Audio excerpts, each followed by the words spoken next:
po si Taong at saka nagmadaling kumain.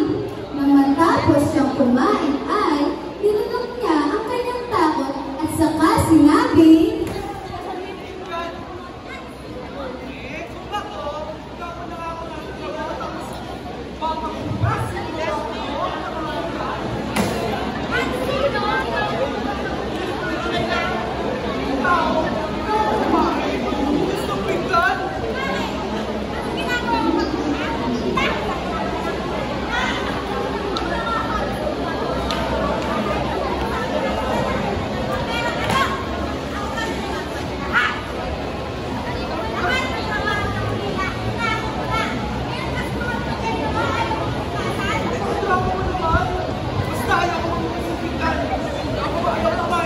tinignan ni Kamagda ang kanyang walis. Nakita ito ni Taong at alam na niya ang susunod na mangyayari.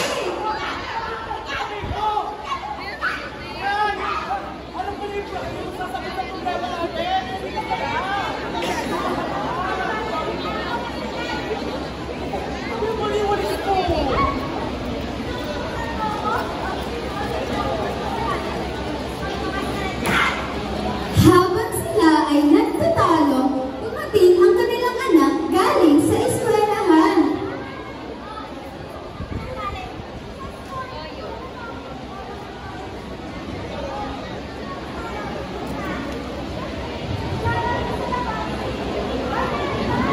Hindi na pinansin ng kanilang anak ang nangyayari sa kanilang dalawa at tila ba sanay na ito.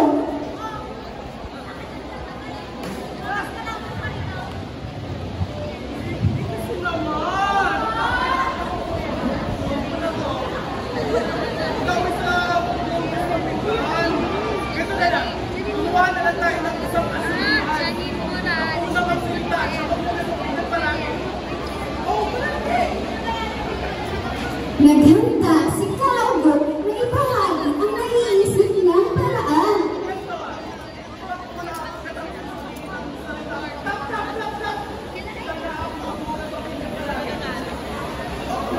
Pinaskip ko na sa harap mo. Ang laki naman nun! Ay, simple naman nun! Pero kaya ko yun! Kaya ka yun! Ako pa!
Nang nakarating ang albularyo sa bahay ng mag-asawa, binanggit niya na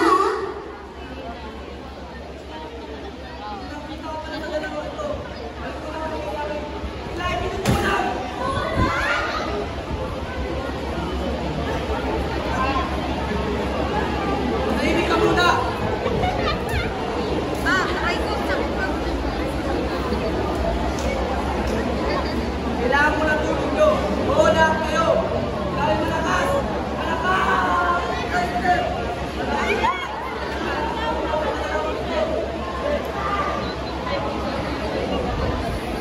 nagsimula silang maghawak-hawak ng kamay palibot sa mag-asawang hindi nagsasalita kanina pa. Sinabi ng albularyo na sundan ang lahat ng kanyang sasabihin at gagawin. Oo, lahat kayo! Ikaw! Ikaw! Ikaw! Lahat kayo! Parang lahat kayo! Parang to! Bibigay pa! Lahat ng sabi mo pa! Kayo! Ikaw dito ako!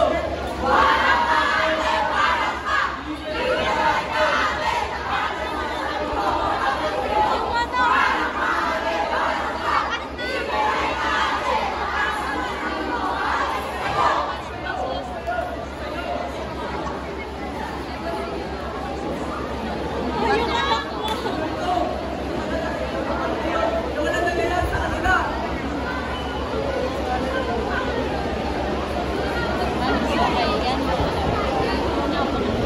Ito! Hindi ka mapapatid sa kasamang espiritu nito! Dahil ang mga nagpapay na kayo sa ito! Ito! Ang magdag ng cobra!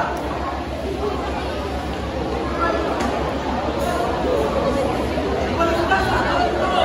Dito! Ginawa na lahat ng albularyo ang mga pananamot na nalalaman niya. Nailabas na rin niya ang lahat ng nasa kanyang payong. Ngunit hindi pa rin nagsasalita ang dalawa. Hanggang nalilipas ang ilang oras, ay hindi pa rin sila nagsasalita. Hanggang sa dumating ang kanilang anak galing sa paglalaro.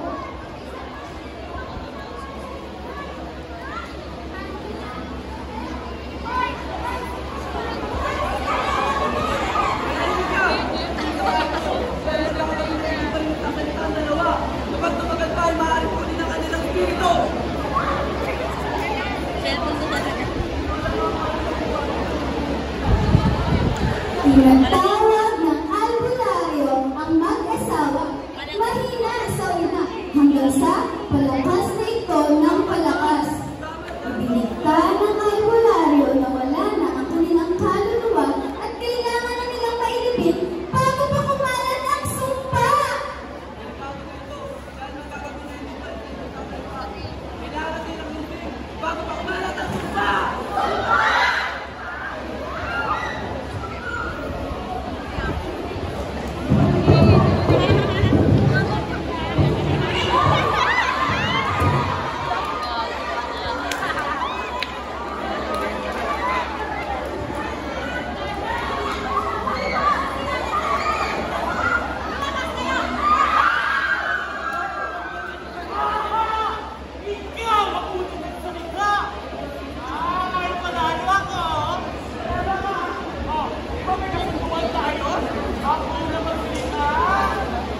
Okay, maaari ng pagayos yung ikatlong pangkat. Pakiwalis po yung mga nalaglagan munggo. Munggo ba? Ayan.